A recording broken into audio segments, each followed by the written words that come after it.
இன்று லேப்டாப் கொடுக்கிற இந்த நிகழ்வையும் ஜனவரி 5ஆம் தேதி தமிழகத்திலே துவக்கி வைத்து அரசு பள்ளியிலே படிக்கிற, அரசு கல்லூரியிலே படிக்கிற மாணவ மாணவிகளுக்கு 10 லட்சம் பேர்களுக்கு இந்த மடிக்கணினியை லேப்டாப் வழங்கினார்.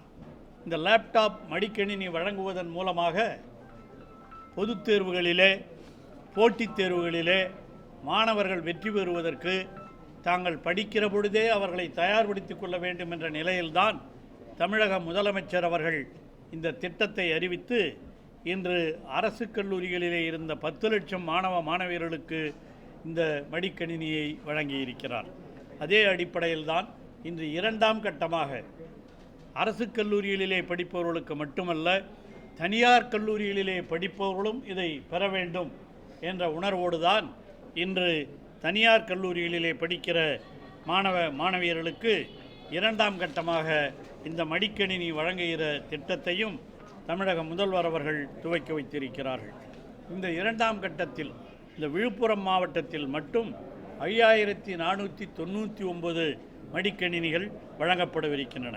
23 கல்லூரிகளிலே 2145 இந்த மடிக்கணினிகள் முதல் கட்டமாக வழங்கப்படுகின்றது. இன்று இந்த 4 கல்லூரிகளிலே இன்று 113 மாணவ மாணவியர்களுக்கு வழங்கப்பட்டிருக்கிறது.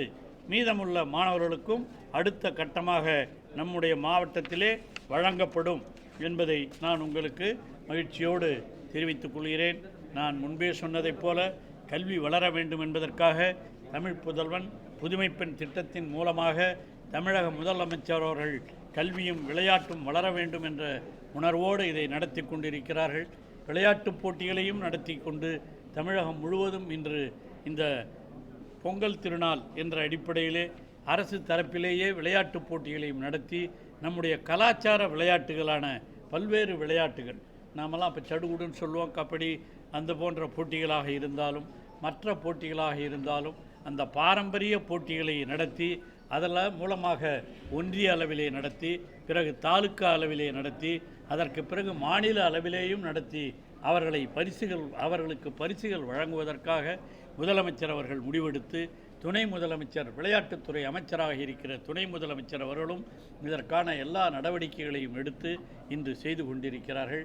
ஆக நான் முன்பே சொன்னதைப் போல முதலமைச்சர் அவர்களுக்கு 2 கண்களில் ஒன்று கல்வி, மற்றொன்று விளையாட்டு என்ற அடிப்படையிலே இந்த 2ஐயும் வளர்ப்பதற்காக அவர் பல்வேறு நடவடிக்கைகளை எடுத்திருக்கிறார். இந்த 2ஆம் திட்டத்தின் மூலமாக 20 லட்சம் மாணவ மாணவியர்கள் பயன்பெற உள்ளார்கள். ஆகவே விழுப்புரம் மாவட்டத்தில் மட்டும் இதுவரை மடிக்கணினி பெற்றவர்கள் 14 கல்லூரிகளில் 6158 பேர்கள் இந்த மடிக்கணினியை பெற்றிருக்கிறார்கள். மற்றவர்களுக்கும் இது வழங்கப்படவிருக்கிறது. ஆகவே இந்த மடிக்கணினி என்பது மாணவர்களுடைய எதிர்காலத்தை தீர்மானிப்பதாக, பொது அறிவை வளர்ப்பதாக அமையும் என்பதிலே எந்தவித வேறுபட்ட கருத்தும் இருக்க முடியாது. அந்த அடிப்படையில்தான் முதலமைச்சர்களுடைய வாழ்த்துக்களோடு இங்கே நம்முடைய மாவட்டத்தில் 2ஆம் கட்டமாக இதை இன்று துவக்கி வைத்திருக்கிறோம்.